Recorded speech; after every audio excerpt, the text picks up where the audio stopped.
Sebelumnya di Battletoad The Heaven, lagi dan lagi berkat bantuan guru Yao, Xiaoyan berhasil mendapatkan pil yang kualitasnya berada di tingkat 6.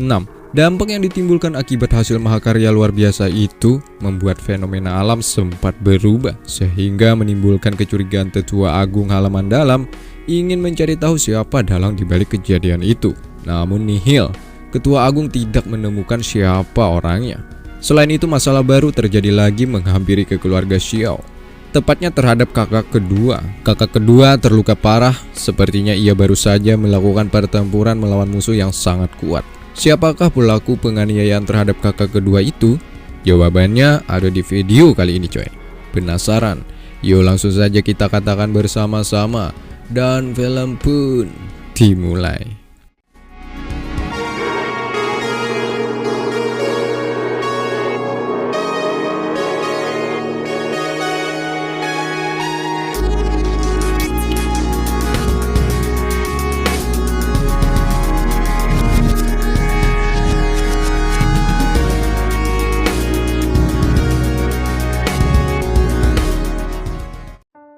Xiaoyu dan Guru Rulin mengatakan kepada Sun Er bahwa kakak kedua sudah 2 hari pasca datang ke tempat ini belum sadarkan diri. Artinya luka yang didapat oleh kakak kedua cukup parah.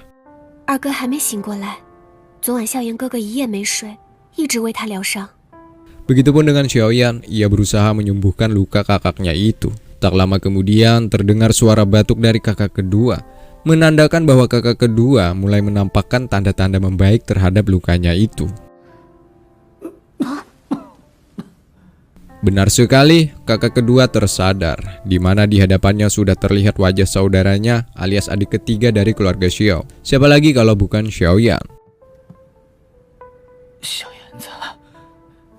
Guru Rulin, Sun Er juga Xiaoyu langsung mendatangi ke tempat peristirahatan kakak kedua. Sebelumnya Xiaoyan sempat pesimis akan melihat senyum tawa bahagia kakaknya ini lagi, sebab dari segi kondisi kakak kedua sangat mustahil untuk dapat sembuh coy. Berkat Tuhan Yang Maha Esa, kakak kedua diberikan kesempatan untuk hidup dan memulai hidup baru dengan lebih kuat lagi. Ya harapannya sih seperti itu, tapi tidak ada yang tidak mungkin ya kan. Apalagi kita tahu keluarga Xiao dikenal sebagai keluarga yang gigih dan pantang menyerah untuk menggapai impian yang diinginkan.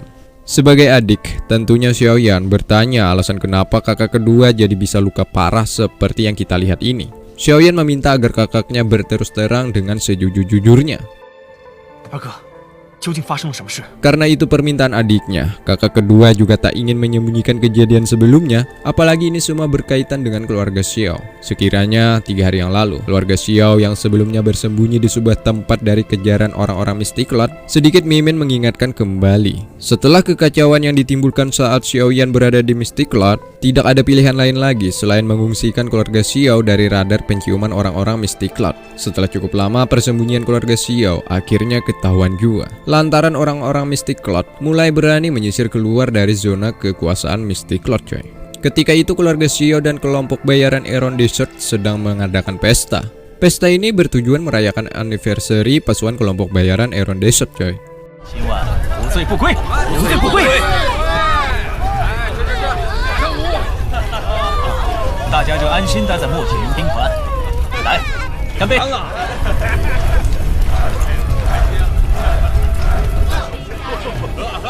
Awalnya malam itu suasana berjalan kondusif, tak ada tanda-tanda sesuatu buruk akan terjadi, sehingga keluarga Xiao dan kelompok bayaran Aeron Desert tak ada niat untuk siap siaga ya kan. Setelah malam semakin larut, ada sesuatu yang datang menyerang ke tengah-tengah meriahnya acaranya pesta.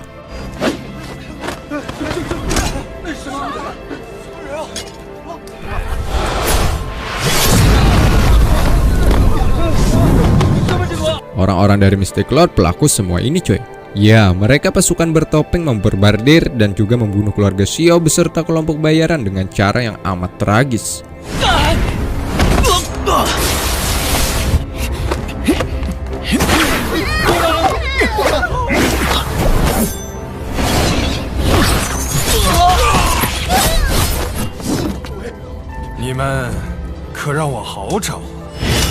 Tetua agung tempat ini pun juga harus merelakan nyawanya dari kebrutalan pasukan bertopeng. Mereka sangat kuat. Dengan menggunakan teknik pedang, hanya 1 serangan sudah cukup membunuh puluhan keluarga Xiao dan kelompok bayaran.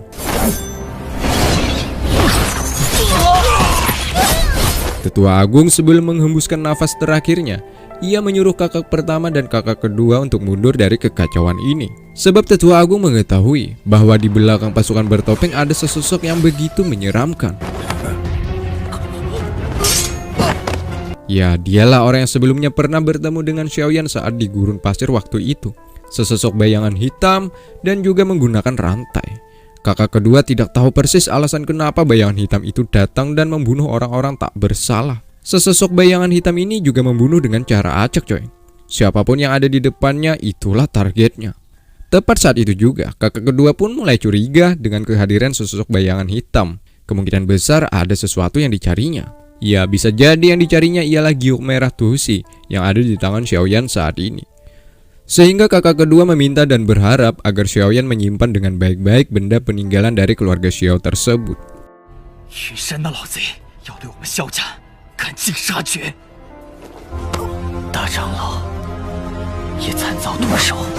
Sampai sini Xiaoyan pun sangat marah. Sasaran yang paling utama tidak lain tidak bukan ialah Mystic Lord. Namun jika sekarang sepertinya Xiaoyan belum cukup ilmu untuk balas memberontak. Seperti janjinya, cepat atau lambat Xiaoyan akan datang dengan rasa sakit 100 kali lipat dari yang diderita keluarga Xiao saat ini.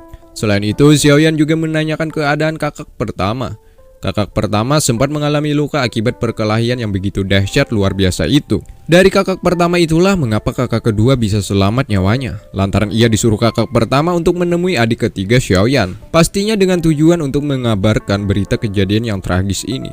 Dan hari ini kakak kedua sudah mengatakan atas kejadian apa yang sebenarnya terjadi.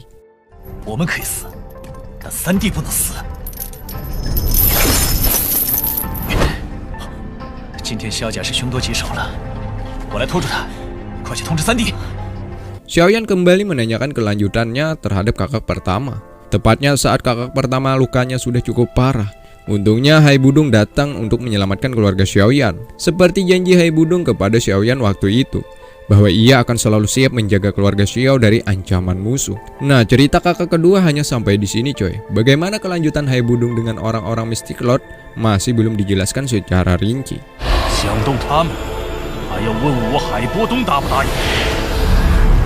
Atas cerita yang disampaikan kakak kedua, Xiaoyan pun menanyakan kepada Sun Er tentang bayangan hitam. Sebab Sun Er juga memiliki seseorang utusan yang penampilannya hampir sama dengan bayangan hitam yang pernah bertemu dengan Xiaoyan ketika saat di gurun pasir. Yang dimaksud Xiaoyan ialah Tetua Ling. Sun Er pun mengatakan kepada Xiaoyan bahwa ini semua tak ada sangkut pautnya dengan Tetua Ling. Hanya saja Mystic Lord dan orang-orang Aula Jiwa memiliki hubungan erat. Mungkin saja kejadian barusan ada kaitannya dengan kedua kelompok itu, yakni Mystic Lord dan Aula Jiwa.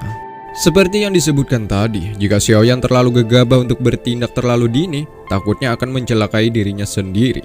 Sehingga Sun Er menyarankan agar Xiaoyan harus lebih kuat lagi jika ingin benar-benar mengusut tuntas kasus yang saat ini sudah berada di depan matanya. Xiaoyan juga sempat menyesal sebab ujian yang selalu menimpa keluarganya ini, itu semua berawal dari perjanjian 3 tahun waktu itu.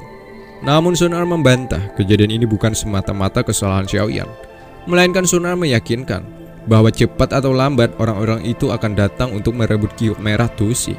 Maka tidak ada lagi yang perlu disalahkan. Selain itu, Sun Er juga mengkhawatirkan keadaan Xiaoyan di masa mendatang. Meski Sun Er saat ini sudah tahu tujuan dari keluarganya, yakni ingin mencari keberadaan giok merah Tusi. Tapi jangan salah artikan, coy. Sun Er sampai saat ini juga tidak mengetahui misi yang diatur keluarganya saat ini, coy. Hanya saja butuh beberapa waktu sampai di mana Tetua Ling akan mengabarkan berita terbaru.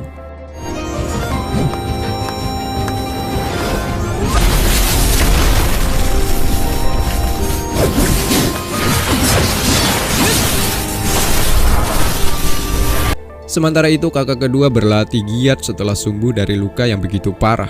Berkat bantuan Xiaoyan yang sebelumnya menyembuhkan luka pada dirinya, sehingga memudahkan kakak kedua untuk dipromosikan ke tingkat berikutnya. Hari ini kakak kedua resmi dipromosikan ke tingkat Do Grandmaster.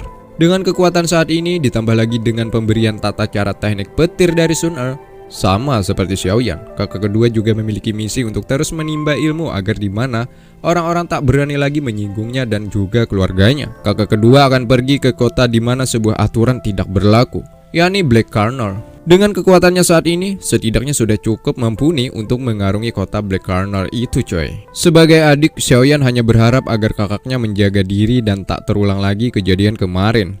Minimal jangan sampai luka parah lah. Begitupun dengan kakak kedua. Meski ia tahu adiknya memiliki bakat yang luar biasa, namun tak semena-mena menaruh beban ke pundak adiknya ini ya kan. Kakak kedua juga berjanji ia akan menjadi lebih kuat dan kuat lagi, agar bersama-sama bisa menyelamatkan keluarganya. Sementara itu Xiaoyan kembali ke halaman dalam. Akibat keberhasilan Xiaoyan mengalahkan Bai Cheng, maka dengan itu orang-orang berbondong-bondong ingin mengalahkan Xiaoyan yang terbilang murid junior, dengan harapan posisi Xiaoyan dapat mereka ambil.